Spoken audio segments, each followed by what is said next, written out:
Welcome to the deep dive. You wanted to understand maths teacher anxiety in New Zealand.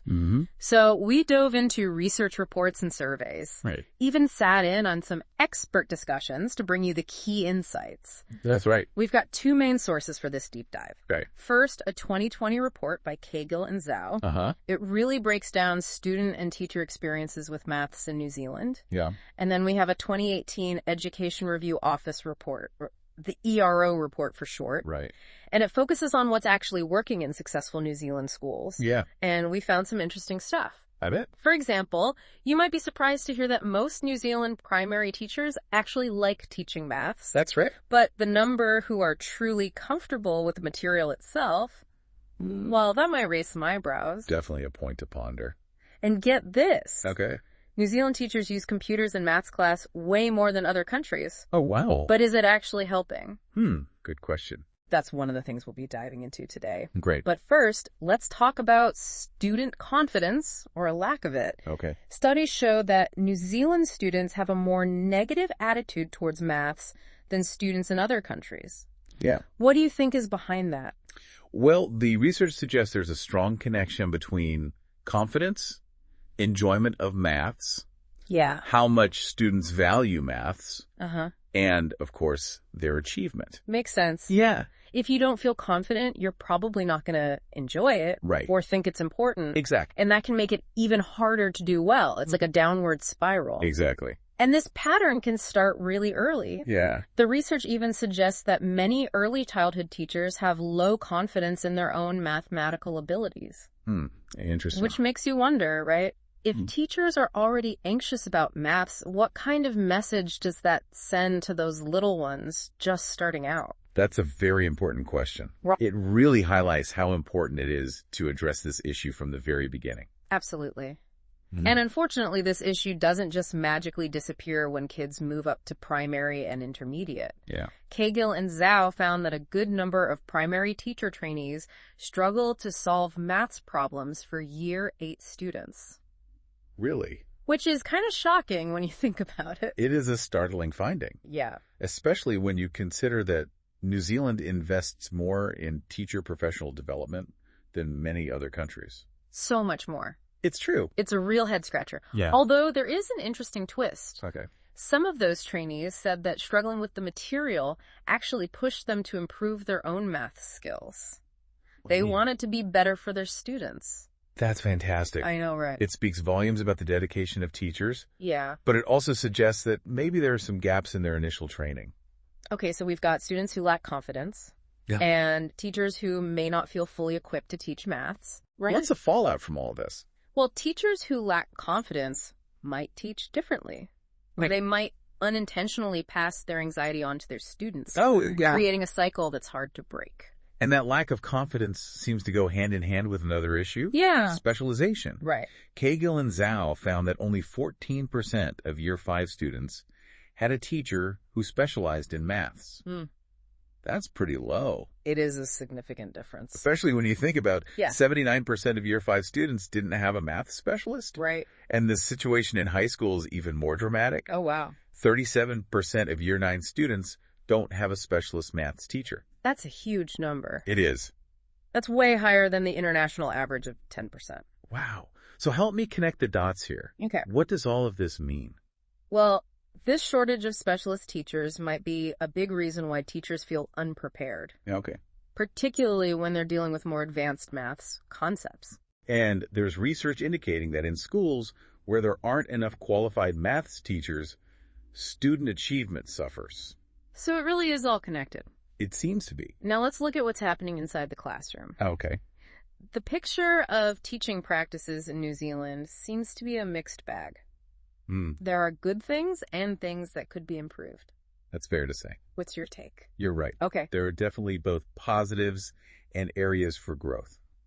So the good news is that New Zealand students say their teachers are clear and easy to understand, and the student-teacher relationships seem pretty strong overall. Yeah, strong relationships are so important. Right. A positive connection between students and teachers is a key ingredient in a supportive learning environment. Absolutely. Yeah. However, there's a catch. Yeah. Compared to teachers in other countries, New Zealand teachers are less likely to explain things in detail or have students memorize information. Interesting. Yeah. And there's also a tendency to group students by ability, which interestingly has been linked to lower achievement. It has. It's fascinating. It is. So we're doing some things well, but falling short in other areas. Right. What's the takeaway from all this? Well, the data suggests that even though there are good things about the New Zealand approach, there's definitely room for improvement. So there's some things we can tweak, things we can work on. Yeah.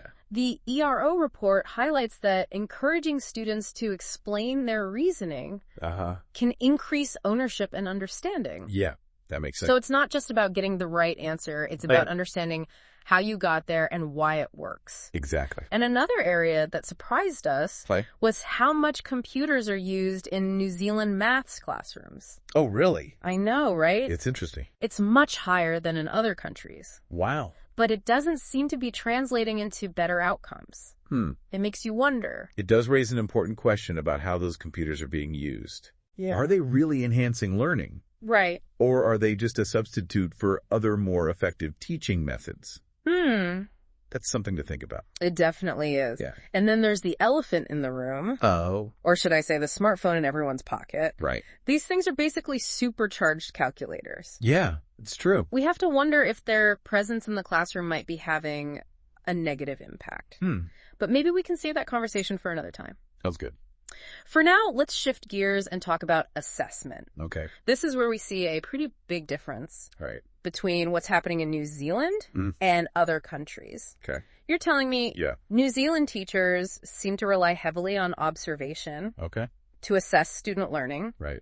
But teachers in other countries use short tests and longer exams. Yeah. Way more often, like 5 times more frequently. Oh, wow. It's a huge difference. That's right. And it's important to remember, that assessment isn't just about grades. Right. It's about giving feedback. Yeah. That helps students learn and improve. Exactly. So does that mean those more frequent tests in other countries are giving teachers a better picture? It could. What students know and where they need help? Yeah. And then they can adjust their teaching accordingly. Exactly. Interesting. Yeah. And maybe if New Zealand teachers used more frequent, structured assessments, they'd have a clearer understanding of student progress. Right. And that might even boost their own confidence in their teaching. It's possible. It's kind of a domino effect. Yeah, I see what you mean. Okay, before we move on, let's loop back to something we talked about earlier. Right. Remember those early childhood teachers struggling with maths anxiety? Yes, that's a really important part of the puzzle. It is. Yeah. The ERO report talks about this debate around deliberate action versus teachable moments. Right. In early childhood education, what exactly does that mean? It's an interesting distinction. Yeah. Deliberate action would be planned lessons. Okay. Specifically designed to teach maths concepts. Got it. Teachable moments, on the other hand, are those spontaneous opportunities that pop up during playtime or other activities. So you're saying that ideally, you'd have a balance of both. Right. But the report emphasizes that teachers need to have a strong grasp of maths themselves to be able to capitalize on those teachable moments. Exactly. Because if they're already anxious about maths, they might miss those opportunities entirely. And it all comes back to the importance of teachers feeling comfortable and confident with the material. Yeah. You've hit the nail on the head. Teacher confidence is so important. It is. And that leads us to the topic of professional development, or PLD. Right. New Zealand seems to do pretty well when it comes to PLD compared to other countries. Yeah. But is it the right kind of PLD? Is it actually addressing the specific needs of these teachers? That's the million-dollar question. It is. It's not just about how much PLD teachers get. Right. It's about the quality and relevance of that training. So are you saying teachers might be going through the motions, attending these courses, without actually getting the knowledge and skills they really need? Not necessarily. Okay. The ERO report does highlight some great examples. Okay, I'd love to hear about those examples. One school worked really closely with outside experts to model new teaching strategies. And improves leadership practices. Yeah. They even set up a system where teachers observed each other in pairs, and they reflected on what they saw. That's interesting. This helped them pinpoint areas where they could grow. So it sounds like having a structured approach to PLD and tailoring it to each teacher's needs is crucial. Absolutely. And the ERO report suggests that professional development that focuses specifically on maths anxiety gives teachers practical strategies and builds their confidence. Right. Could make a huge difference. It makes sense. Yeah. But honestly, we've talked about a lot of challenges today. We have. I'm starting to feel a bit discouraged. I understand. Is there any hope for the future of maths education in New Zealand? I believe there is. Okay, good. Even though the situation is complex, there are definitely some glimmers of hope in these reports. Good. Tell me more about those glimmers of hope. Well, the ERO report tells this really inspiring story. Okay. About a maths support teacher who decided to tackle her own maths anxiety head on. What did she do? She went back to university and took a maths paper. She went back to school herself. Yes. I love that. And by deepening her own understanding of maths, she not only became more confident, but also a more effective teacher. That's fantastic. She became a real role model for her colleagues. It's a real testament to the idea that if you invest in your own knowledge and seek out support, you can make a real difference. Absolutely. It shows that change is definitely possible. It really does. And it highlights something important. Okay. Overcoming math anxiety isn't just about learning the material. Right. It's about changing your mindset, too. Exactly. Okay, we've covered a lot of ground. We have. Can you give us a quick rundown of the key takeaways? Sure. We started by talking about the confidence conundrum. New Zealand students often have less confidence in maths than students in other countries. Yeah. And this can be linked to how confident teachers are as well. Right.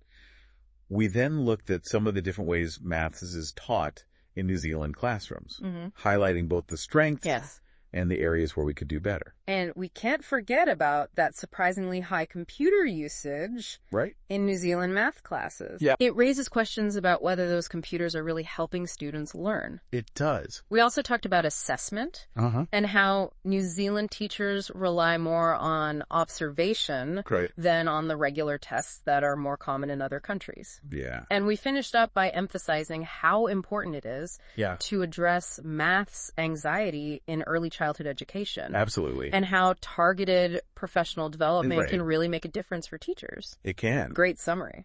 Thanks. So we've uncovered a pretty complex situation with a lot of different factors at play. It is complex. But the good news is there are things we can do to improve things. I agree. It really does come back to that, doesn't it?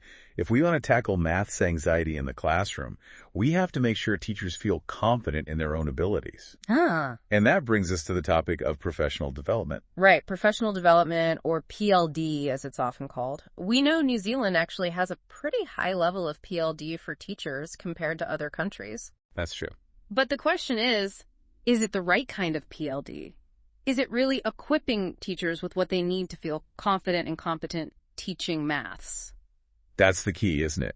It's not just about the quantity of professional development, but the quality and how relevant it is to what teachers are facing in the classroom. So you're saying it's possible that some teachers are going through the motions, attending these courses, but not really gaining the specific knowledge and skills they need to tackle things like maths anxiety?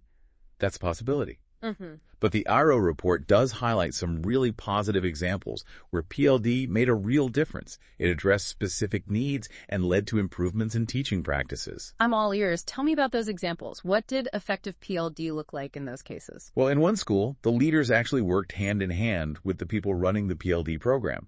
They modeled new teaching strategies for the teachers and helped improve leadership practices within the school. They even implemented a system where teachers would observe each other teach, and then they'd get together and reflect on what they saw. So it was a very hands-on, collaborative approach, and it sounds like it was tailored to what the teachers in that specific school needed. Exactly. And the ERO report suggests that professional development that directly addresses the issue of maths anxiety, gives teachers practical strategies, and builds their confidence can be incredibly effective. That makes a lot of sense. We've talked about a lot of pretty big challenges, though. Yeah. I have to admit, I'm starting to wonder, is there any real hope for the future of maths education in New Zealand? I understand why you might feel that way, but honestly, I believe there is reason to be optimistic. Even though the situation is complex, the reports we looked at do offer some glimmers of hope. Okay, good. I need some optimism right now. What are those glimmers of hope? Well, one that really stuck with me was a story the ERO report shared about a math support teacher who was dealing with her own maths anxiety, and she decided to tackle it head on. What did she do? She went back to university and took a maths paper herself. Wow, she literally went back to school. I love that. Yes. And by deepening her own understanding of the subject, she not only overcame her anxiety, but became a much more effective teacher. She actually ended up inspiring her colleagues, too. That's a fantastic example of how powerful it can be to invest in your own knowledge and seek out support. It shows that change is possible, even when it comes to something as deep-seated as maths anxiety. Absolutely. And it highlights an important point. Overcoming maths anxiety isn't just about mastering the content, it's about shifting your mindset, too. Okay, we've covered a lot of ground in this deep dive. Can you remind us, what are the key takeaways so far? Of course. We started by looking at the whole issue of confidence, both among students and teachers. New Zealand students tend to have less confidence in maths than students in other countries, and that can be tied to the confidence levels of their teachers. Right, and that confidence gap can be exacerbated by the lack of specialist maths teachers in New Zealand schools. We then took a look at the various ways maths is being taught in New Zealand classrooms, highlighting some positive aspects, but also pointing out some areas where there's room for improvement. And we were both surprised by just how much computers are used in New Zealand maths classes. It really raises the question of whether all that technology is actually translating into better learning outcomes for students. We also compared assessment practices, highlighting the fact that New Zealand teachers tend to rely more on observation than on the kind of regular testing that's common in other countries. And finally, we emphasized the importance of addressing maths anxiety early on, starting in early childhood education. And we talked about how targeted professional development can really make a difference in helping teachers feel more confident and competent. That's a great summary. So we've uncovered a pretty complex issue with lots of contributing factors. That is complex. But the good news is there are clearly things we can do to make a positive impact. And that's what I want to explore next. What can we actually do to improve the situation? Well, one of the most critical steps, in my view, is to address teacher confidence directly. We need to help teachers develop a really solid understanding of mathematical concepts and provide them with practical strategies they can use to overcome any anxieties they might have. So it's about empowering teachers, making sure they feel good about their own ability to teach maths effectively. What would that look like on a practical level? I think it would require a multi-pronged approach. Firstly, we need to make absolutely sure that teacher training programs are properly preparing aspiring teachers to teach maths. They need to graduate from those programs with the knowledge and skills they need right from the start. So giving them a strong foundation from day one. Exactly. And then ongoing professional development needs to be tailored to their specific needs. We can't just throw them into generic workshops and hope for the best. The PLD they receive needs to be targeted and relevant to the challenges they're facing in the classroom. It needs to be designed to help them grow and become even better teachers. And maybe we could even incorporate some of the strategies we talked about earlier, like encouraging teachers to explain their own thinking and creating a supportive learning environment for them, just like we want them to do for their students. I think that's a great idea. Peer support and collaboration can be incredibly powerful tools for teachers who are trying to overcome their anxieties and build their confidence. Okay, so we've addressed teacher confidence, but what about the lack of specialist maths teachers? How do we get more qualified maths teachers into schools, especially in communities that are underserved? That's a major challenge. We need to make teaching maths a more attractive career path, perhaps by offering things like scholarships to help with the cost of training, or even higher salaries to make it more financially appealing. And maybe we need to do a better job of showing potential teachers the positive impact they can have. Being a teacher is about so much more than just imparting knowledge. It's about inspiring a love of learning in young minds. I couldn't agree more. We need to change the way people think about maths. Instead of seeing it as a dreaded subject, we need to show them how exciting and engaging it can actually be. So we've spent a lot of time talking about the challenges, but I'm really interested in solutions. What can we actually do to make a difference when it comes to maths anxiety in New Zealand? Well, I think we need to look at it from multiple angles. One really important piece is addressing teacher confidence head on. If teachers aren't comfortable with the material themselves, that anxiety can trickle down to their students. Yeah, that makes a lot of sense. But how do we actually go about boosting teacher confidence in maths? What does that look like in practice? I think it's going to involve a multifaceted approach. We have to make sure that teacher training programs are really setting aspiring teachers up for success. They need to graduate with a strong understanding of both the content and how to teach it effectively. So they have a solid foundation right from day one. Exactly. But it can't stop there. Ongoing professional development is also essential, but it needs to be tailored to the specific needs of teachers. We can't just send them to generic workshops and hope for the best. The professional development they receive needs to be designed to address math anxiety directly. It should provide practical strategies and help them build their confidence. And maybe we can even draw from some of the things we talked about earlier. Like, remember how we discussed the importance of students being able to explain their thinking? Right. Could that same principle apply to teachers? Could encouraging teachers to articulate their own thought processes help them overcome their anxiety? I think that's a fantastic idea. Sometimes just the act of explaining something out loud can clarify it in your own mind, and creating that supportive environment where teachers feel comfortable sharing their struggles and learning from one another could be really powerful. It's about fostering a culture of collaboration and support. It's not just about giving teachers more knowledge. I agree. Okay, so we've talked about teacher confidence. But what about the shortage of specialist math teachers, especially in schools serving lower socioeconomic communities? How do we attract more qualified math teachers to those schools? That's a big challenge for sure. Yeah. We need to find ways to make teaching math a more attractive career path. Maybe that involves offering incentives like scholarships to help with the cost of training, or even salary bonuses for teachers who choose to work in high-need schools. And maybe we need to do a better job of selling the rewards of teaching. It's about so much more than just standing up and delivering a lesson. It's about making a genuine difference in the lives of young people. I couldn't agree more. It's about inspiring the next generation, nurturing a love of learning. Right. And speaking of nurturing a love of learning, you mentioned earlier that New Zealand teachers are less likely to have their students memorize information compared to teachers in other countries. What are your thoughts on that? Is it a good thing, a bad thing? I think there needs to be a balance. Yeah. Rote memorization definitely has its place, particularly when it comes to foundational knowledge. But we also want students to develop a deep understanding of the concepts. And that goes beyond just memorizing facts. It's not just about knowing the what, it's about understanding the why. Exactly. And what about the elephant in the room technology? We've talked about how prevalent computers are in New Zealand maths classrooms. Do you think computers are helping or hindering maths learning? That's the million-dollar question, isn't it? Technology can be an amazing tool, but it's all about how it's implemented. If computers are just being used as glorified calculators, they're probably not going to have a significant impact.